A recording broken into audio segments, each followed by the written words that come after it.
The narcissist and the empath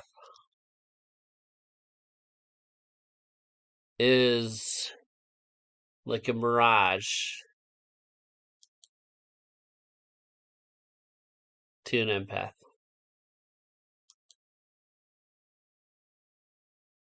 The promise of salvation in the distance,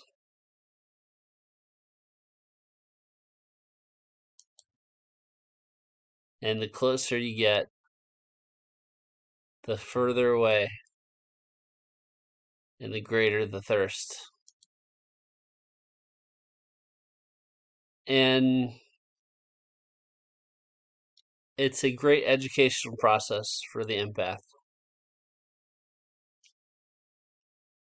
The seduction only exists because of an overabundance of emotional thinking. And to be broken of that can be a tremendous gift. This person presents themselves as your exact mirror, and it is in order to enslave you and feed off of you. And deeper and deeper into the desert wasteland that is the narcissistic reality, they want to entice you. And the deeper you go each step, the greater the danger, the greater the thirst, the less energy you have to expend. And it always ends predictably. The empath turns around and escapes, or collapses and escapes from an emotional perspective. There's a discard and then collapse. And the illusion reveals itself. But even post-delusion, the desert always wants to present some mirage, never will admit to its true nature, because it doesn't even know itself.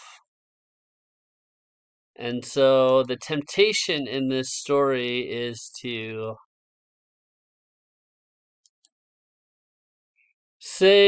feel bad for the empath traveler, right? Subject to this torture, but feel bad for the narcissist who cannot escape the mirage. The empath, the ensnared empath, always has an opportunity to escape. But the narcissist, that a reality is an emotional desert. It's dead. It is arid. It is waterless. And really the only respite they have is through this game of mirage and harvesting of travelers, of seduced travelers. And that's all the life-giving lifeblood they get. Whereas the empath can break from the journey, can turn in another direction. And the mirage gets tired of feasting on the empath. So the good news is that the soul is unbreakable, but any kind of hopeful attachment and ego is breakable in an empath. And so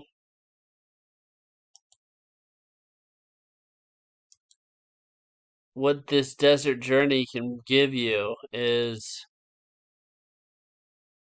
the capacity to let go and be stronger and be actually more fulfilled. And so you never achieve the attainability of this promise, and you give up, you let it go, because it was a false salvation in and of itself. And in that letting go, you have the potential to tap into your deep ocean nature, right? There's no need for a promise of water, as you are surrounded by water already. You are filled in of it yourself. You do not need to be tempted by the mirage. And so that is the nature of the empath versus the narcissist. To be conscious of mirages is to avoid being ensnared in the trap. Thanks for listening.